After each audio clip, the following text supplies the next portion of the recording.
اس طرح سے یہ ایک دوسرے کو کمپلیمنٹ کرتے ہوئے یہ سب چیزیں مل کے زندگی کو مکمل کرتی ہیں اور زندگی چلتی ہے. ٹھیک ہے. اگر ایک ہی جگہ یہ سب چیزیں جمع ہو جائیں تو دوسرے لوگ کیا کریں گے؟ ٹھیک ہے. تو اسی طرح اللہ تعالیٰ اگر کسی وجہ سے کسی شخص سے اس کی ایک صلاحیت اس کو نہیں عطا کرتا ہے تو اس کی کوئی اور حص جو ہے وہ بہت زیادہ نمایاں ہو جاتی ہے. آپ دیکھیے جو آٹسٹک بچے ہوتے ہیں عام طور پہ بے تحاشا ذہین ہوتے ہیں، ان کی ذہانت بہت ہوتی ہے ان میں. اسی طرح آپ کو لوگ کئی ایسے مل جائیں گے جو کسی وجہ سے کسی ایک جگہ پہ ان کی ڈسیبلٹی ہوتی ہے لیکن ان کی دوسری صلاحیتیں بہت بڑھ جاتی ہیں. تو اللہ تعالیٰ کمپنسیٹ کرتا ہے، وہ ناانصافی نہیں کرتا کہیں، اس لیے کہ بہت بڑا منصف ہے وہ، تو بیلنس کر دیتا ہے چیزوں کو. ٹھیک ہے.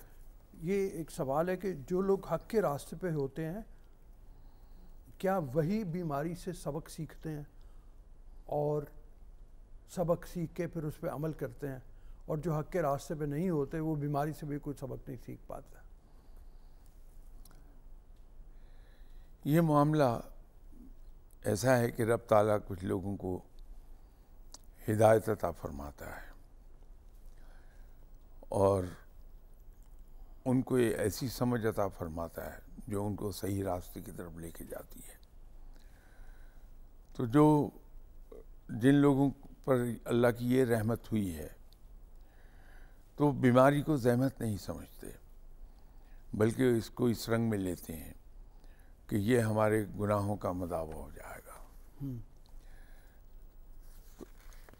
ان کو بیماری کو اسی رنگ میں لینا چاہیے کہ میرے گناہ دھل رہے ہیں.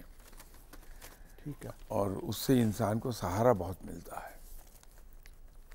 ٹھیک ہے. شاہ صاحب ایک سوال اور ہے، اور وہ یہ ہے کہ ایمان اور اعمال کے درمیان بیلنس کوئی ہے کیا، اور اس کو اگر نہیں ہے تو کیسے بیلنس قائم کیا جائے؟ بڑا گہرا تعلق ہے. ہمارے جو اعمال ہیں وہ ایمان کے نتیجے میں ویسے ہی ہوتے ہیں. اگر میرا ایمان اس بات پر ہے کہ میں مسلمان ہوں اور رب تعالیٰ نے مجھے دیانتداری کا حکم دیا ہے اور بحیثیت مسلمان کے مجھے دیانتدار ہونا ہے، تو میری جو زندگی کے اندر معاملات ہیں وہ آنیسٹی بیسڈ ہوں گے. میرا ایمان ہے کہ رب تعالیٰ نے مجھے حکم دیا ہے کہ میں سچ بولوں، تو اس ایمان کے نتیجے میں کہ مجھے بحیثیت مسلمان کے سچ بولنا ہے تو میری زندگی میں جھوٹ کو دخل نہیں ہوگا، میں سچ بولوں گا، سو آن سو فورتھ. جی. تو ہمارا ایمان بیس فراہم کرتا ہے ہمارے اعمال کی نیچر کو کہ کس نیچر کے ہمارے اعمال ہوں گے. تو اگر ہمارا ایمان پختہ ہے، ایمان درست ہے کہ ہم دین اسلام پر ایمان رکھتے ہیں، تو ہمارے تمام زندگی عبارت ہوگی اسی دین کے اصولوں سے. ایمان کا صحیح ہونا، ایمان کا مکمل ہونا اور ایمان کا صدق ہونا یہ بڑا اہم ہے ہمارے اعمال کے لیے. ٹھیک ہے.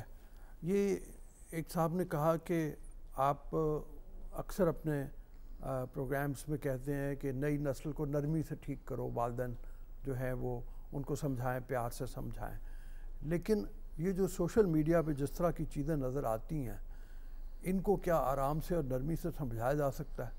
تو وہ کہتے ہیں معذرت کے ساتھ مجھے لگتا ہے کہ یہ اتنی بگڑ گئی ہے قوم کہ اب اس کو نرمی سے نہیں سمجھایا جا سکتا. ہم اپنے بچپن میں دیکھا کرتے تھے کہ اسی شہر لاہور میں مختلف جگہوں پر ریچھ کا تماشا مداری دکھا رہا ہوتا جی. تھا، اور وہ ریچھ کو اس کے نکیل اس نے ڈالی ہوتی تھی اور ایک ہاتھ میں سٹک ہوتی تھی اس کے، تو وہ یا تو رسی کے اشارے پر یا سٹک کے اشارے پر وہ ڈانس بھی کرتا تھا، حالانکہ اس کی نیچر میں ڈانس کرنا نہیں ہے. وہ لوگوں کو سلام بھی کرتا تھا جھک کے، جبکہ اس کی فطرت میں سلام کرنا نہیں، کاٹنا ہے، حملہ کرنا ہے. اور ریچھ کو کچھ خیال ایسا بھی ہے کہ یہ شیر سے زیادہ خوفناک ہے. اب ایک وائلڈ بیسٹ ہے، جنگلی درندہ ہے، اس کو مداری جنگل سے پکڑ کے لاتا ہے اور اس کو ٹرین کر لیتا ہے، اتنا ٹرین کہ وہ یہی جنگلی درندہ مداری کے اشاروں پہ ناچتا ہے. ہم نے کبھی یہ نہیں سوچا کہ ایک ان پڑھ مداری جس کے پاس دنیاوی تعلیم نہیں ہے، میں وزڈم کی بات نہیں کر رہا، میں دنیاوی تعلیم کی بات کر رہا ہوں، وہ ایک جنگلی درندے کو اس طرح سے ٹرین کر لیتا ہے، تو ہم اپنے بچے کو کیوں نہیں ٹرین کر پاتے؟ بچہ تو ماشاءاللہ انسان ہے، سمجھدار ہے. تو کبھی ہم اس کو ایگزامن کریں، جیسے کسی پروگرام میں میں آپ سے ایک عرض کر رہا تھا کہ ہم اپنے اسلاف کو یاد کرتے ہیں، ان پہ فخر کرتے ہیں، لیکن ہم نے کبھی اس طرح سے انہیں اسٹڈی نہیں کیا کہ ایسی کیا چیز تھی جس نے ہمارے اسلاف کو اتنا بلند و بالا بنایا. اسی طرح اس مداری کا تماشا ہم دیکھتے ہیں، لیکن بڑے ہو کر بھی ہم نے کبھی نہیں سوچا کہ یہ کیسے ممکن ہے کہ ایک تعلیم سے عاری انسان جنگلی درندے کو اس طرح ٹرین کرے کہ اس کے اشاروں پر ناچنا شروع کر دے. اس کے اندر ایک بنیادی ایلیمنٹ ہے، وہ ہے صبر. بڑے صبر سے ریچھ کو وہ ٹرین کرتا ہے. سرکس میں شیر سے کام لیتے ہیں لوگ، میں نے ہپو کو سرکس میں کام کرتے دیکھا ہے. یہ وہ ہیں جو بڑے خوفناک درندے جانے جاتے ہیں، لیکن لوگ سدھا لیتے ہیں، اور اس کے اندر صرف اور صرف جو ایک میجر فیکٹر ہوتا ہے وہ ان کا صبر ہوتا ہے، کہ پرسسٹ کرتے ہیں اس پر اور اپنی بات اس سے منواتے ہیں، بعض کا سزا سے، بعض کا انعام سے. تو بچے کے ساتھ بھی اگر ہم صبر سے کام لے لیں اور اصرار کریں اپنی بات پر، لیکن اصرار ڈائریکٹ نہیں، انڈائریکٹ وے میں. اب بچے کو عام طور پہ ہماری ایک ٹینڈنسی ہے پاکستانی ماں باپ کی کہ بچہ ایک غلط کام کر رہا ہے تو ایک بار تو ایک یا دو بار اسے ہم پیار سے کہہ دیں گے، تیسری بار ڈانٹتے ہیں بڑی بری طرح، وہ اس پہ نیگیٹو امپیکٹ آ جائے گا. اگر بچے کو ڈسٹریکٹ کر دیں ہم کہ جس وقت بچہ ضد کر رہا ہے یا رو رہا ہے تو ہم اس کو ایک دم سے اس کی کسی دل پسند چیز کی طرف اس کی توجہ ڈال دیں تو بچہ اس ضد سے باز آ جائے گا اور آہستہ آہستہ ضد سے دور رہنا شروع کر دے گا. صبر سے کام لینا پڑے گا ہمیں، سزا سے زیادہ صبر کام کرتا ہے. ٹھیک ہے، اگر آپ اجازت دیجیے ایک چھوٹی سی بریک لے لیں. اجازت دیجیے بریک کے لیے، بریک کے بعد واپس آتے ہیں آپ کی خدمت.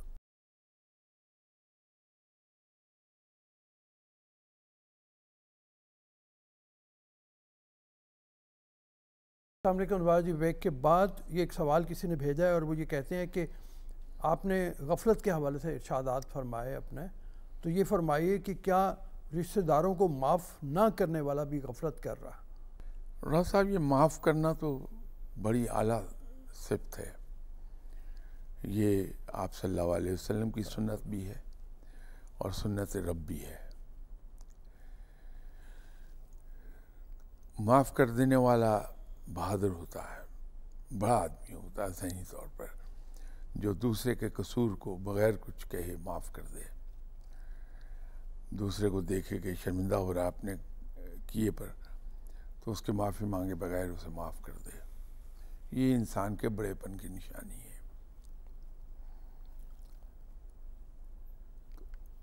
یہ تو میں نہیں کہہ سکتا کہ غفلت کا شکار ہو رہا ہے،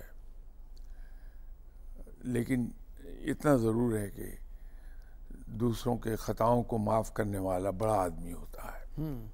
اور ہماری بڑائی اسی میں ہے کہ ہم دوسروں کے قصور اور ان کی غلطیاں ان کے معافی مانگنے سے پہلے ہی معاف کر دیں، اور بڑے کھلے دل کے ساتھ. تو یہ بڑے پن کی نشانی ہوگی ہماری. یہ اقدار کا بہت آتا ہے کہ اقدار کا خیال رکھنا چاہیے، لیکن ایک بزرگ ہیں ان کے حوالے سے یہ آتا ہے کہ اقدار کو دوسروں پہ ٹھونسنا ظلم ہے، اقدار کو دوسروں پہ ٹھونسنا نہیں چاہیے زبردستی. اس کا ایک بیلنس اگر دیکھا جائے، بزرگ ہیں جو وہ اقدار سکھانے کے لیے سختی بھی کر سکتے ہیں، تو پھر یہ سوال اٹھنا کسی کا مطلب اٹھایا جانا کہ اقدار کو ٹھونسا نہ جائے، کچھ عجیب سا نہیں لگتا؟ نہیں، مجھے نہیں معلوم کہ ان صاحب نے کس کانٹیکسٹ میں بزرگ کا ذکر کیا. اگر تو بزرگ سے مراد ان کی اہل اللہ ہیں، عام طور پہ ہمارے یہاں تو بزرگ نہیں کہا جاتا ہے، تو وہ تو اقدار نہیں ٹھونستے، وہ تو اپنی مرضی میں نہیں ایکسپریس ہی نہیں کرتے. اپنی مرضی کو کسی پر ٹھونسنا تو بڑی دور کی بات ہے، اسے ایکسپریس ہی نہیں کرتے. وہ تو دوسرے کو یہ احساس دلاتے ہیں کہ تم جو کہہ رہے وہ درست ہے.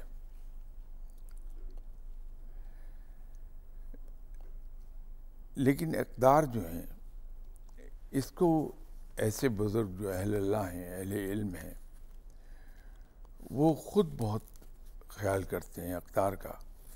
وہ اقدار جو ہیں معاشرتی اقدار بھی ہو سکتی ہیں، ٹھیک ہے، اخلاقی اقدار بھی ہو سکتی ہیں، دینی اقدار بھی ہو سکتی ہیں.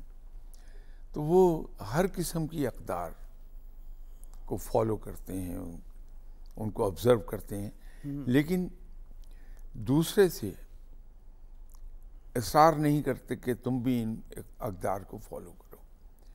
یہ اور بات ہے کہ ایسے اہل علم اور اہل اللہ کے پاس جانے والے لوگ کچھ عرصے کے بعد خود بخود مولڈ ہوتے چلے جاتے ہیں ادھر کو، اور وہ دینی اقدار، اخلاقی اقدار، معاشرتی اقدار